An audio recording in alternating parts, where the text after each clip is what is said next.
One of the hardest things for experts who build businesses around their expertise is how to turn their business into something scalable and sellable that allows them to keep increasing their revenue without sacrificing their life.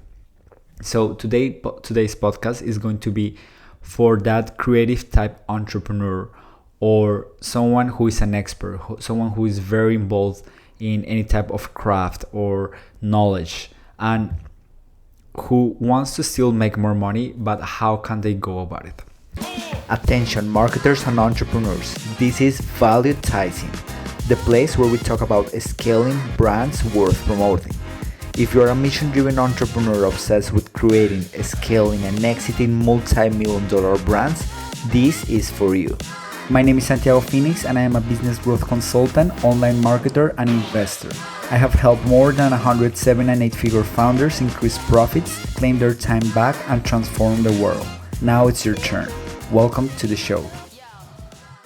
Hello, my name is Santiago Phoenix. I'm a business growth consultant and fractional CMO. And I normally work with 7- and 8-figure entrepreneurs. And sometimes what I've seen is that there are two types of entrepreneurs. Some of them, they have the investor mindset. For them is dollars in, dollars out. And there's nothing wrong about that. I mean, they are normally great creators of wealth, of value. They can shape marketplaces. They are disruptors. They are the people who go look for VC funding, all those things.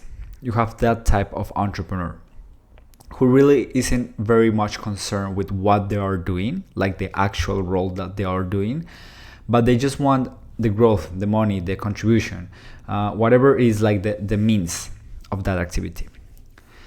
But then you have another type of entrepreneur who, to be honest, is more like me, who they are in love with something. They are like an artist. They are like a creator. They are a craft person. So this can be a copywriter who created a copywriting agency. They can be the chiropractor who created a chiropractor practice, or the Chinese medicine expert who created a course and I have an e-learning course.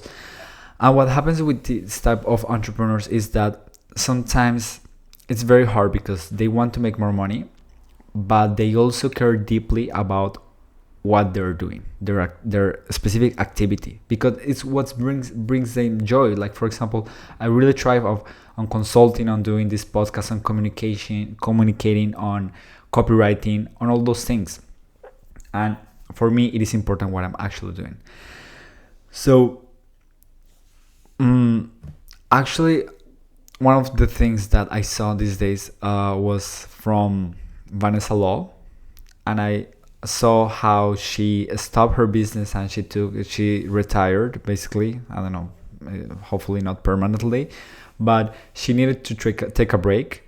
And it's something that has happened to other creators like Sonny Leonarduzzi, if you know them, or Elliot Halls, people like this who at one point they say, I cannot do it anymore. I cannot do this thing that started as a passion of mine, turned into a huge business, and now it's something very different, because those things that got you into the business, like for example, you are passionate about communication, about helping your customers, all those things, you are now doing things that are super different. You are now managing people, dealing with lawyers, dealing with teams. You need to hire, you need to train people, and it's more like the role of a CEO. It's a very different type of role. So I don't have a definite answer because it's something that each person has to figure out on their own, but there are three type of like solutions or routes that I've seen that an entrepreneur in this position can take. So number one would be to turn your business into a truly scalable and sellable business, because it is very different to have something that is a high paying job, basically, or a leveraged job where you have people helping you. You have, for example, a VA, you have media buyers, but at the end of the day, they are just leveraging your skills or your personal brand, your connections. It's very different that to have an asset who anybody who has managerial skills could just run and make money out of it. So sometimes that's the best idea. Like I've seen coaches who turn their coaching practice into a huge organization, and that can definitely make a lot of money. And if the coach itself, he can still have his own practice. He can have like two roles. He can be the CEO of his company, and he can still be a coach, or he can still be the copywriter, just more as a personal practice. So it's like kind of splitting that business identity with your personal identity as a founder, which is not easy at all. And that's why at Phoenix Growth, which is my company, we offer coaching. It's not only consulting, but also coaching, because sometimes it's not as easy as hey, just do this, you have this strategy, but we need to go deeper into all those emotional attachments that we have to things. We have to what we do, who we are, our identity, all those type of things. So that's option number one, to separate your business identity from your personal identity, and so that you can turn your business into something scalable, sellable. It doesn't mean that you have to sell it, but it's something that you could sell, and you can do whatever you want. You could still practice your craft on your own and just basically do whatever you want. All right.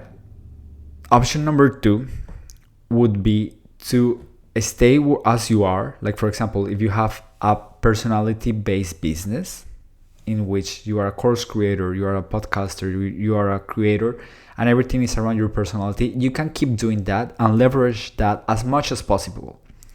It's very rare to see 8 or 9 figure personal brands, but it's definitely possible. Like Tony Robbins and Dan Lok, they have built really huge personal brands. Marie Forleo. So that's another option. You can just keep doing your own thing. You can still be that creative type entrepreneur, and on the back end, on your personal life, what you can do is to invest in businesses that are actually scalable and sellable. So you can invest in e-commerce, you can invest in SaaS companies, you can invest in construction companies, whatever it is. And it's like having two personalities. Here you have your entrepreneurial personality, and you also have your investor personality. So on your on your business, you really care about what you're doing, your market, all those things, your customers. But as an investor, you have more that ROI mindset. And I think definitely this is easier than the first option. So the first option would be to just separate yourself from your business and turn your business into something scalable. This one is more like just continue doing your own thing, but also start getting into investing. So in that way, you can invest in other type of businesses. You can do acquisitions. You can buy stocks. It's as simple as that. You can start investing in other type of businesses that are actually scalable and sellable. And option number 3 would be to hire leaders. So here's what happens. That creative type entrepreneur who starts a business and who does well, and they scale their business, and now the business is successful, but they don't feel like fulfilled with it. Many times it is because they are not in their zone of genius. So I'm going to put an example. I work with one copywriter. She was an excellent copywriter, and she started growing her business through referrals. The business grew up to a certain point, but it started to get stuck because she didn't have the skills of a manager, the hiring skills, building a team, managing that team, and then creating SOPs, dealing with cash flow, financials, and all those things that are super different from being a copywriter and a branding consultant. So in that case, she could, like I said, she could do those other two things, or she could actually just say, hey, I do not love being a CEO. Just get honest with yourself and I'm gonna hire a CEO to replace me. I can be the copywriter inside my business, the highest paid copywriter, and I'm gonna bring a ton of value to my clients because that is my zone of genius. That is my unique ability, which is how Dan Sullivan calls it. This is what happened with Russell Brunson from ClickFunnels. His big passion, what really moved him, was marketing, creating funnels and the offers and all those things.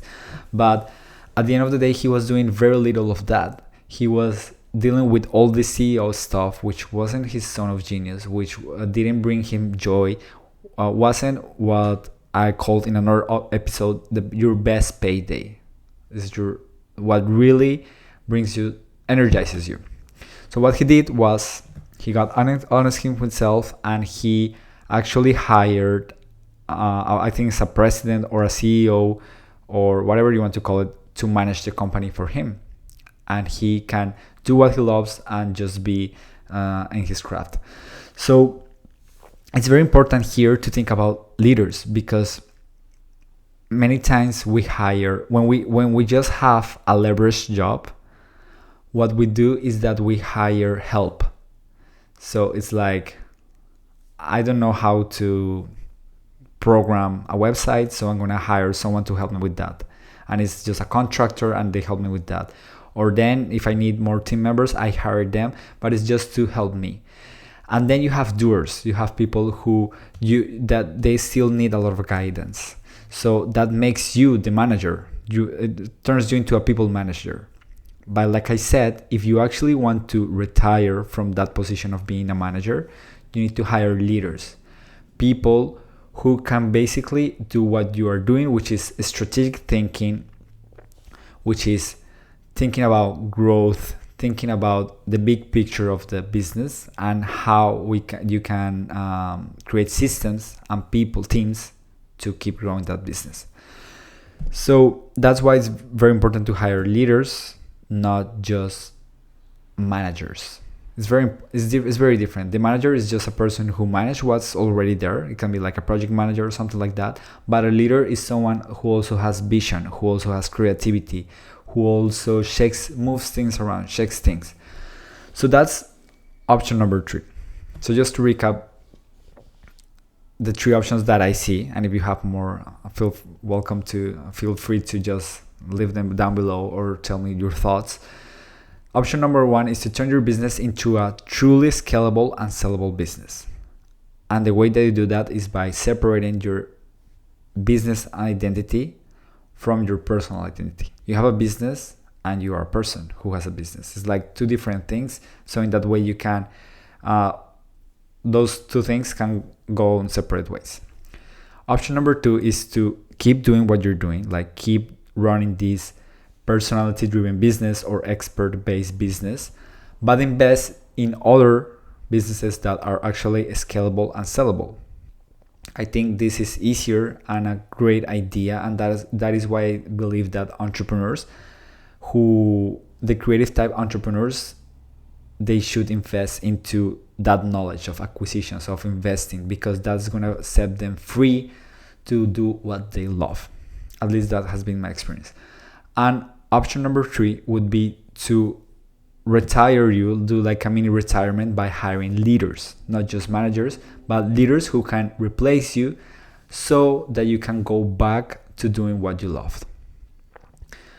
All right, so I hope this was helpful. If you want my guidance on this, on how, like, first of all, on what to do, so we can do some coaching on, all right, what do you actually want? Where are you in your journey? Where do you want to take your business? All those things are super important. And then how to actually execute it.